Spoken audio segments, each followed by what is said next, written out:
and Chatz. I'm Zan Zan, the gamer man. And I'm ZoZo, the board game girl from Overnight Games.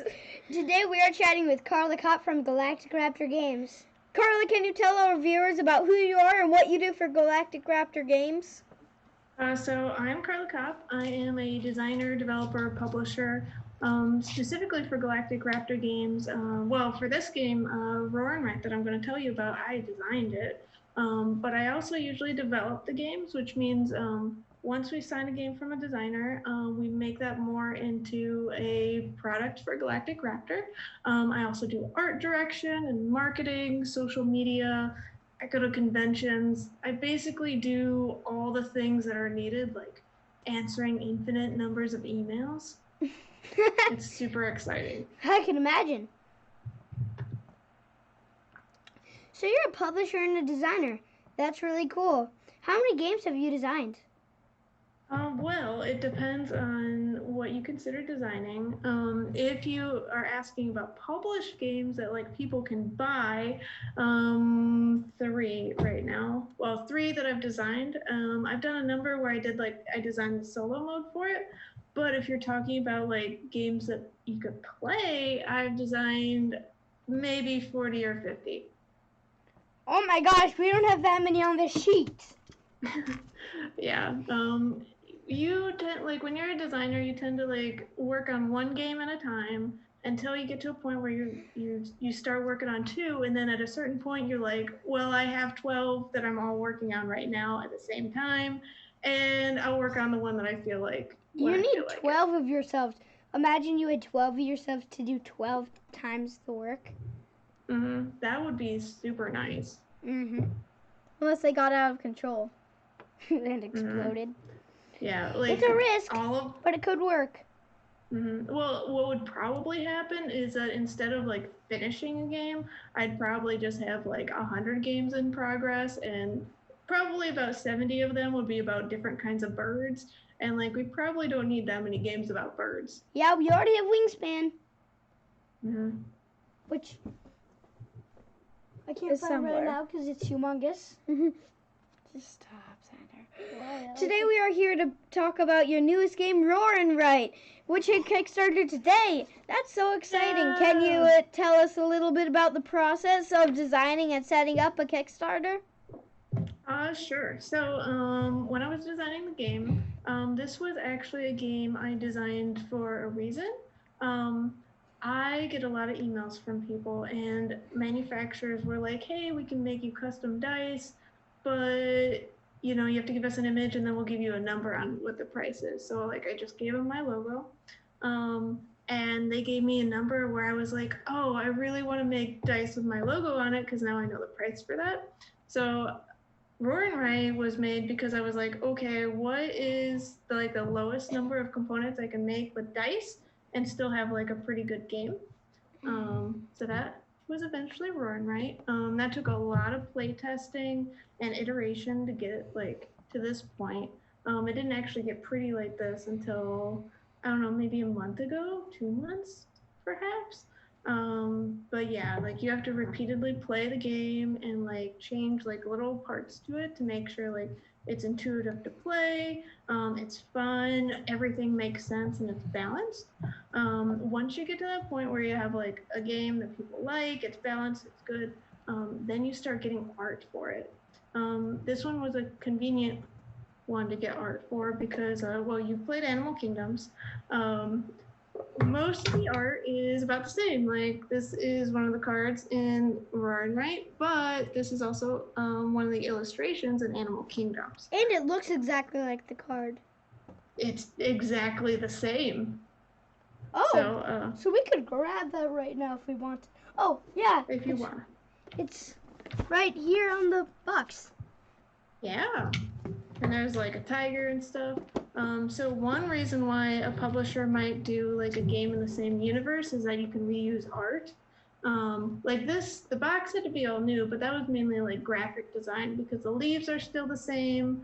That wolf is still the same. So this was a little bit cheaper and faster to make because we reused assets. Did you go to any cons to like play test the game, or did you just? I did. Which ones? I play tested this at a number of cons. I designed it last July-ish. I know I had it at BGG Con and PAX Unplugged. Those are two big ones because I know that I played it at BGG Con, and Bebo from Bebold Games, she actually gave me like the feedback to make it about animals, because at that point it was not about animals. I love animals, and I love the art for Animal Kingdoms. What was the inspiration behind Animal Kingdoms, and did you use the same artist for this game as well? Yes, so most of the art was reused, but the artist, her name is Katie Grierson. She's Kova's Art on Twitter, I believe, but she's amazing. She has done all the art for all of the Galactic Raptor games and a number of the Weird Giraffe games, which is my other company. Yeah, so what was the other part of the question that wasn't about art? The inspiration behind Animal Kingdoms. Okay, so Animal Kingdoms. That one actually, it was designed by Stephen Armini, who is an amazing designer from Reno. He originally, his base game for Animal Kingdoms was actually about trading in space. And he was talking with my partner Dan and trying to pitch the space trading game to him. And Dan was like, hey, it's good, but like, let's redo the theme and try something else. And Steven went back and he ended up with Animal Kingdoms, which both me and Dan really liked. So we ended up going with that. And that was somewhat close to the game that you had. Like, one of the major differences was that there was no board in Steven's game.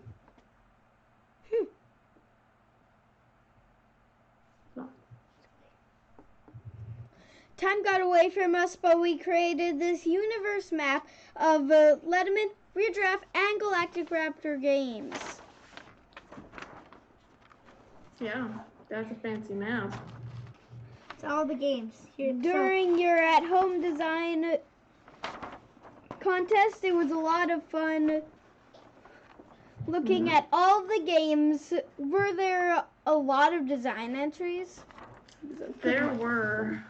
I think there was at least 50, if not more than that. I've gotten through most of the testing, and there's definitely some really good designs out there. I'm excited about it.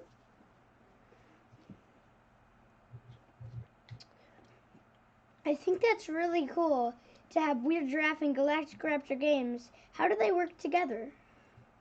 So, Weird Giraffe Games, I get to do whatever I want. So if I want it to be like a certain thing, I just make choices and I do whatever. With Galactic Raptor Games, I work with Dan, who is the owner of Letterman Games. With Galactic Raptor Games, like whenever I want to do something, or like if I want to sign a game or start a Kickstarter or something, I work with Dan, and we work together to create whatever it is that we want to create. It's actually pretty cool because working with somebody else can create something that's different than the thing that you would create on your own, and most of the time it's like better in different ways. Carla, what is your favorite game that your companies have produced, and what is your favorite game from outside of your companies? So I think maybe my favorite game that my companies have produced is probably a tie between Tumbletown and Big Easy Busking.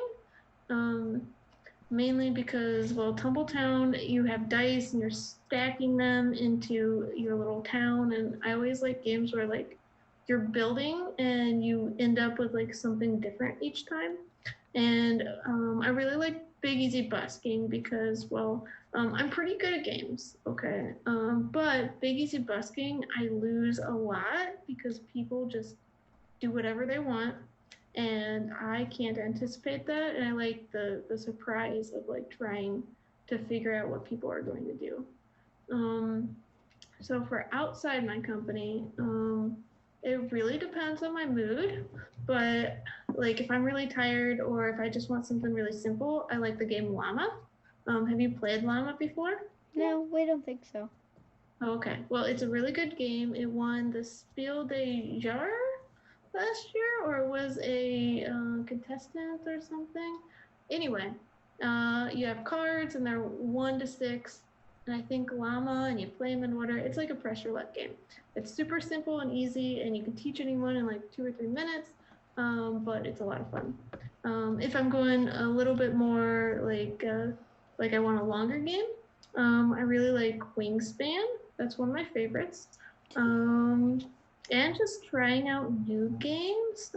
I have one of those shelves of shame because I end up buying more games than I can play. So I really like trying out new things. And like usually, like because I'm a designer, I get like all these ideas and then I go make a new game every time I play a new game.